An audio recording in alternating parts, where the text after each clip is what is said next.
ઉદાહરણ 8 ₹12,600 પર 10% પ્રતિ વર્ષના દરે 2 વર્ષ માટે ચક્રવૃદ્ધિ વ્યાજ શોધો. તો આપણે પી બરાબર કેટલું આપે છે? ₹12,600. આ રેટ ઓફ ઇન્ટરેસ્ટ બરાબર કેટલું આપ્યું છે? 10%. પી બરાબર મુદ્દલ છે અને ટાઈમ કેટલો છે? 2 વર્ષ. ઓકે, ટાઈમ કરો કાં તો એન કરો, સરખું જ છે બરાબર. તો હવે આપણે પહેલાં તો જો ચક્રવૃદ્ધિ વ્યાજ શોધવાનું, પણ આપણી પાસે ચક્રવૃદ્ધિ વ્યાજ મુદ્દલ છે તો કે ના નથી. તો ચક્રવૃદ્ધિ વ્યાજ મુદ્દલ શોધવા માટે ચક્રવૃદ્ધિ વ્યાજ મુદ્દલ શોધવા માટે આપણે શું કરીશું? પહેલાં તો સૂત્ર મૂકીશું. બોલો, ચક્રવૃદ્ધિ વ્યાજ મુદ્દલનું સૂત્ર શું છે? પી બોલો. એ બરાબર પી કૌંસમાં એ પ્લસ 1 પ્લસ આર છેદમાં 100 આખાની કેટલી ઘાત? એન n ઘાત. બરાબર છે. તો એ બરાબર પી મુદ્દલ કેટલી છે? 12,600. 1 આર કેટલું છે? 10%. છેદમાં 100 તો છે જ. હવે એન કેટલું છે? 2 વર્ષ. તો સિમ્પલી 12,600 હવે ધ્યાન નહીં શું ગયું? તો વધશે શું? એ 1 પ્લસ 1/10 આખાની કેટલી ઘાત? 2. 12,600 10 એકુ 10 અને 10માં 1 ઉમેરે તો 11. તો કે 11ના છેદમાં કેટલી ઘાત? 10 ઘાત ને આખાનો વર્ગ. ચાલો 12,600 હવે 11નો વર્ગ કેટલો થાય? 121. કેટલો થાય? 121. 10નો વર્ગ કેટલો થાય? 100. કેટલો થાય? 100. સિમ્પલ સમજ પડે છે. તો અહીંથી જાઉં શૂન ગયું. હવે 126 ગુણ્યા આપણે 121 કરીએ તો ધ્યાન નહીં. 126 ગુણ્યા 121 બે રકમનું શૂન. 1 છંગા 6, 1 દુ 1 એકુ 1 વત્તા જો આ 3 રકમ છે તેને આપણે 2 શૂન મૂક્યા. 3 રકમના 2 શૂન મૂક્યા. 2 રકમનું 1 શૂન આવે. 2 રકમનું 1 શૂન. 2 છંગે 12 2 વધી 1 2 દુ 4 4 ને 1 5 2 એકુ 2 1 છંગા 6, 1 દુ 1 એકુ 1. ફરીથી ચેક કરી લે આપણે. જો 1 છંગા 6, 1 દુ 1 એકુ 1. 3 રકમના 2 શૂન. પછી 2 રકમ આવશે. 2 રકમનું 1 શૂન. 2 છંગો 12 12 2 વધી 1 2 દુ 4 4 ને 1 5 2 એકુ 2 0 0 0 6 4 6 ને 6 12 2 વધી 1 5 ને 1 6 થાય ને તો 6 ને 6 12 12 2 વધી 1 2 ને 2 4 ને 1 5 ને આવે 1.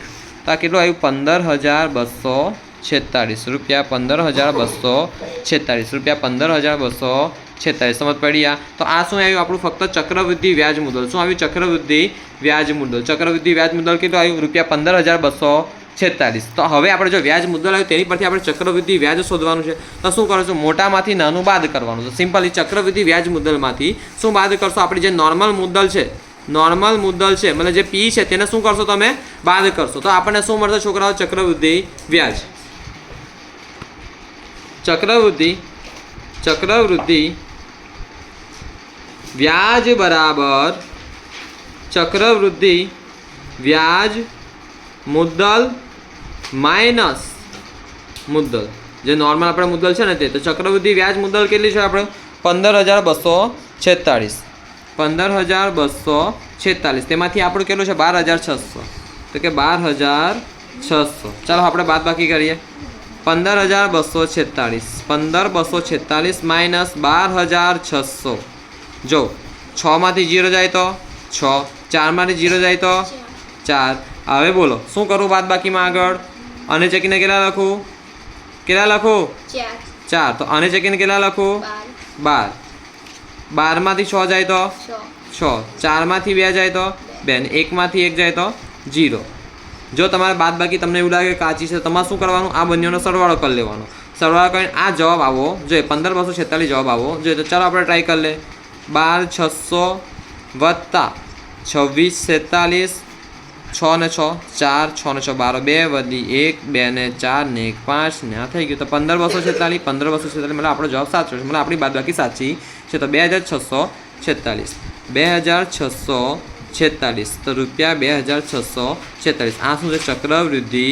ચક્રવૃદ્ધિ વ્યાજ. ચક્રવૃદ્ધિ વ્યાજ કેટલું છે? ₹2,646. સમજ પડી દાખલામાં? પહેલાં તમારે શું કરવાનું છે કે જો ચક્રવૃદ્ધિ અને આવો દાખલો પરીક્ષામાં પૂછાય છે કે આટલા ટકા છે, આટલા રૂપિયા છે, આની પર 10% પ્રતિ વર્ષના 2 વર્ષ માટે ચક્રવૃદ્ધિ વ્યાજ. તો શું કરો? મુદ્દલ બરાબર પી બરાબર ₹600. તો આર બરાબર કેટલું છે? 10%. તો t બરાબર 2 વર્ષ અથવા n બરાબર 2 વર્ષ.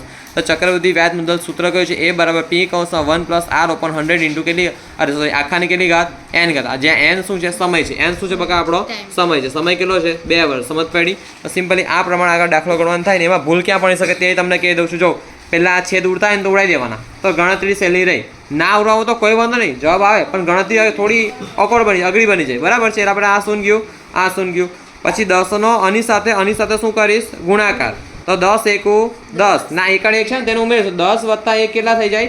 11. કેટલા? 11. તો 11 છેદમાં 10 આવ્યું. હવે 11નો વર્ગ, તો 11 ગુણ્યા 11 કેટલા થાય? 121. 10નો વર્ગ, તો 10 ગુણ્યા 10 કેટલા થાય? 100. તો સિમ્પલ 121 છેદમાં 100. 0 0 ઉડી ગયા, 0 0 ઉડી ગયા. આપણે શું કર્યું? 126 ગુણ્યા 121 કર્યું. તે જવાબ આપણે 15246 મળ્યું. આ ચક્રવૃદ્ધિ વ્યાજનું સૂત્ર શું છે કે ચક્રવૃદ્ધિ વ્યાજ મુદ્દલ માઇનસ મુદ્દલ. તો 15246 માઇનસ 12600, તો જવાબ આવે છે 2646, 2646. આ પ્રમાણે તમારો આ દાખલો પૂરો થાય છે.